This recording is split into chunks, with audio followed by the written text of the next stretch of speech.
क्या आपने कभी सोचा है कि हमारे देश में टेक्नोलॉजी की रफ्तार कितनी तेज है, लेकिन क्या ये सबके लिए एक जैसी है?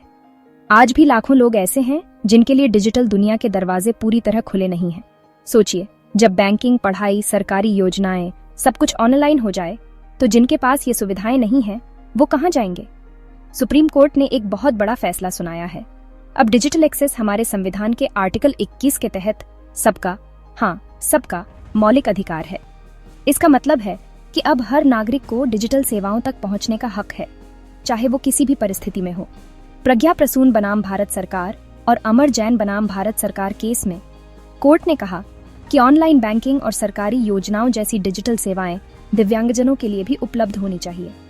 ये फैसला बताता है कि समाज में हर किसी को बराबरी का अधिकार मिलना चाहिए, चाहे वो किसी भी तरह की शारीरिक चुनौती का सामना कर रहा हो।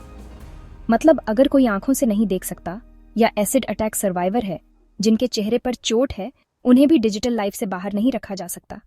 ये सिर्फ एक सुविधा नहीं, बल्कि उनकी आत्मनिर्भरता और सम्मान का सवाल है। क्यों? क्योंकि आजकल पढ़ाई लिखाई से लेकर इलाज, नौकरी से लेकर सरकारी मदद, सब कुछ डिजिटल प्लेटफॉर्म पर चलता है। डिजिटल दुनिया में शामिल होना अब एक विकल्प नहीं, बल्कि जरूरत बन गया है।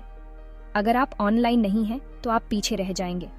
सोचिए, एक बच्चा जो ऑनलाइन क्लास नहीं कर सकता या एक बुजुर्ग जो बैंकिंग नहीं कर पाता, वो समाज की मुख्य धारा से कट जाता है। जस्टिस महादेवन, जिन्होंने ये फैसला लिखा, उन्होंने साफ कहा, डिजिटल डिवाइड सिर्फ गलत नहीं है, ये असंवैधानिक है। ये फैसला बताता है कि अब सरकार को हर नागरिक के लिए डिजिटल सेवाएं सुलभ बनानी होंगी। कोर्ट ने सरकार को ई-केवाईसी के नियम जैसे ब्लिंकिंग और सेल्फी वाले बदलने को कहा है, ताकि दिव्यांगजन भी बैंकिंग और ई-गवर्नेंस सेवाओं का इस्तेमाल कर सकें। अब ई-केवाईसी के लिए नई तकनीकें और विकल्प लाने होंगे, जिससे कोई भी व्यक्ति अपनी पहचान आसानी से साबित कर सके। यह फैसला सिर्फ दिव्यांगजनों के लिए नहीं है, ये हर उस भारतीय के लिए है जो किसी वजह से डिजिटल दुनिया से दूर है। ये गांव के लोगों, बुजुर्गों, गरीब लोगों और अलग अलग भाषा बोलने वालों के लिए भी है। डिजिटल इंडिया का सपना तभी पूरा होगा जब हर कोना, हर भाषा, हर वर्ग इसमें शामिल हो। कोर्ट ने ई-केवाईसी को सबके लिए आसान बनाने के लिए 20 निर्देश दिए हैं। ज्यादा जानकारी जल्द ही मिलेगी।